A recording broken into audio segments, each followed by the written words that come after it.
Welcome दोस्तों। तो कैसे हो? थोड़ा बिजी था इसलिए रोज़ वीडियो नहीं आ पाई। आज से रोज़ 2 क्लास की वीडियो, पर डे 2 वीडियो आएगी।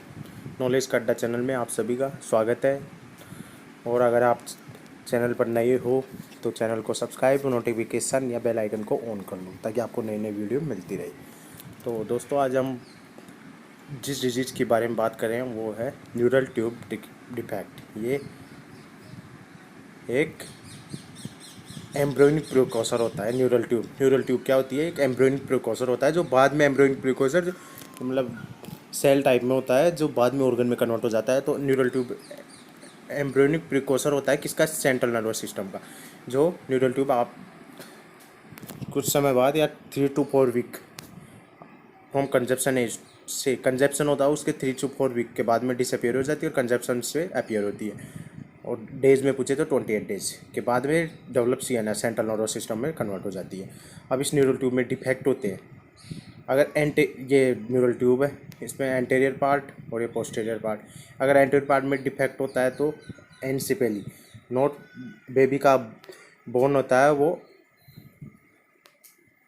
अंडर डेवलपमेंट ब्रेन या इनकम्प्लीट स्कल होता है।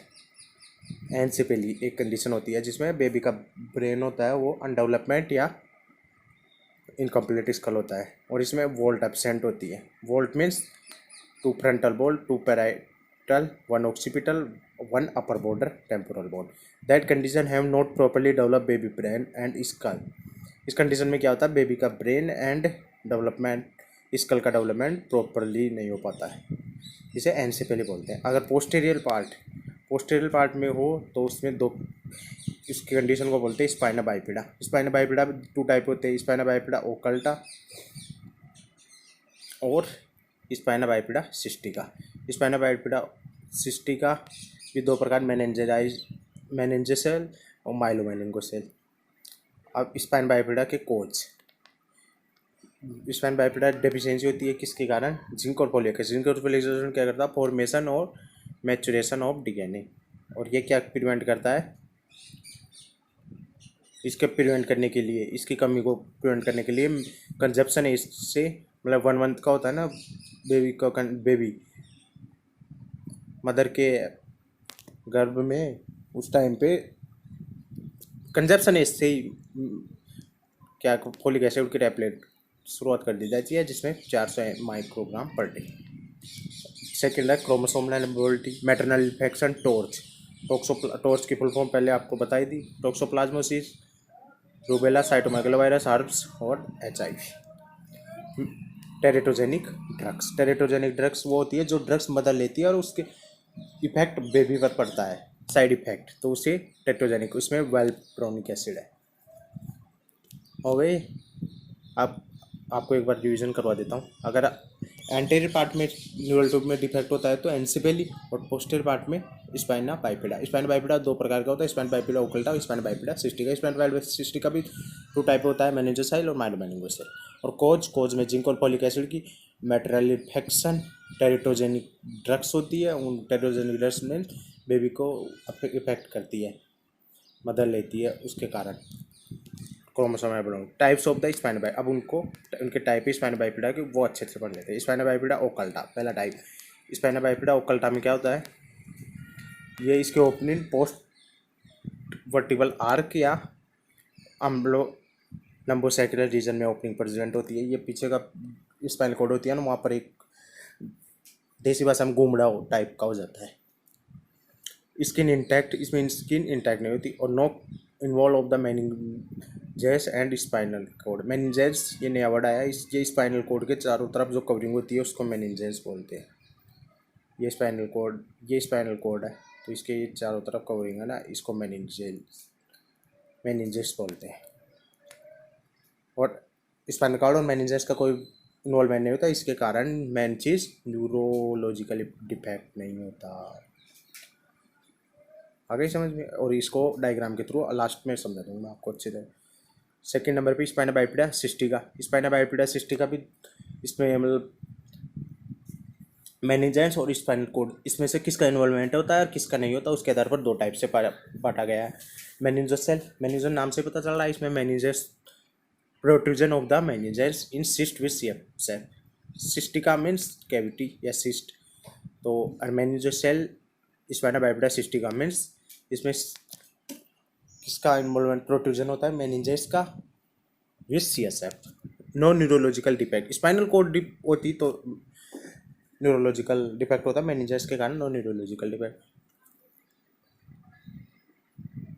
तो ये देख लो अच्छी तरह, ये spinal cord and nerve are not involvement on meninges, सो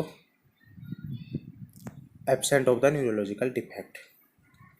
माइलोमेनिंजोसेल में प्रोट्रूजन होता है किस किस का, meninges, spinal cord, spinal nerve and in the cyst.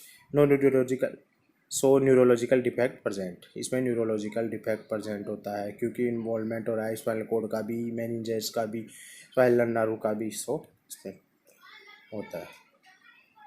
अब साइनम सिम्टम में flaccid paralysis on lower extremity bladder and बोल डिस्फंक्शन, हाइड्रोसिपेलस, जॉइंट डिफॉर्मिटीज, ये इसके साइनम सिम्टम हो गए। डायग्नोसिस में किसके द्वारा, by measure to the maternal serum alpha fetoprotein level, किसके द्वारा मेजर किया जाता है, मैटरनल सीरम अल्फा फीटोप्रोटीन के द्वारा मेजर किया जाता है। अगर अल्फा फीटोप्रोटीन का लेवल इंक्रीज होता है तो 85% चांस होते हैं किसके, प्लूरैलिटी ऑफ डिफेक्ट की। अब मैक्सिमम लेवल फीटस में यॉल्क सेक और liver secrete to the alpha fetoprotein, fetus में तो लीवर सेक और लीवर क्या सीक्रेट करता है, alpha fetoprotein. Maximum level fetoprotein का 2.5 MOM, मल्टीपल ऑफ मीडियन, एक यूनिट होती है अल्फा फीटोप्रोटीन के नापने की। मैक्सिमम लेवल इन फीटस में तो सबसे मैक्सिमम लेवल कब होता है, 30 to 18 वीक और मदर में 32 वीक। और ये अल्फा फीटोप्रोटीन का लेवल कब चेक किया जाता है, 15 to 18 वीक में। अगर alpha maternal serum alpha fetoprotein MSAFP का लेवल 2.5 से अधिक जाता है तो इंडिकेट करता है कि इसको न्यूरल ट्यूब डिफेक्ट को। फिजिकल और सेकंड पॉइंट है फिजिकल असेसमेंट। डायग्नोसिस में पहले पॉइंट है मैटरनल सीरम अल्फा फीटोप्रोटीन के द्वारा, और सेकंड फिजिकल असेसमेंट के द्वारा डायग्नोसिस किया जाता है। अब है इसका मैनेजमेंट, कोई बड़ा टॉपिक नहीं है, अच्छे से समझ में आ गया होगा, मेरे को लग इतना अच्छे तरीके से सब बता रहा हूँ। मैनेजमेंट में अगर वो घूम रहा है ना, अच्छे से समझाऊँ आपको देसी भाषा में, घूम रहा है ना, उसमें अगर CSF लीक हो रहा है, CSF का लीक हो रहा है तो सर्जरी कितने आवर में, 24 आवर में सर्जरी करनी पड़ेगी। अगर CSF लीक नहीं हो रहा तो 8 वीक में भी सर्जरी कर सकते हैं। थोड़ा नर्सिंग रेस्पॉन्सिबिलिटी में पोजीशन सबसे मेन पॉइंट है, पोजीशन कौन सी देंगे, तो फर्स्ट प्रायोरिटी तो प्रोन को देंगे और सेकंड प्रायोरिटी लैटरल, किसके कारण, वो सैक है घूम रहा है उसको प्रिवेंट करने के लिए, प्रेशर के कारण। केयर ऑफ द सैक में सेक को स्टरलाइज करेंगे, मोइस्ट करेंगे, किसके द्वारा, नॉर्मल सलाइनर से नहीं, गीले कपड़े से लगे हुए हो, नॉन एडुकेट कवर का space. Apply to the antiseptic technique करेंगे, किसको प्रिवेंट करने के लिए, इन्फेक्शन को।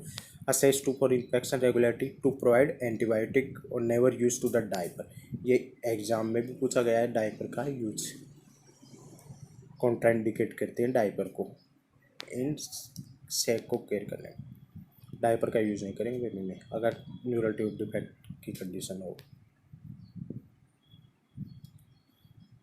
अब ये डायग्राम के थ्रू स्पाइना बाइपेडा ओकल्टा में क्या होता है,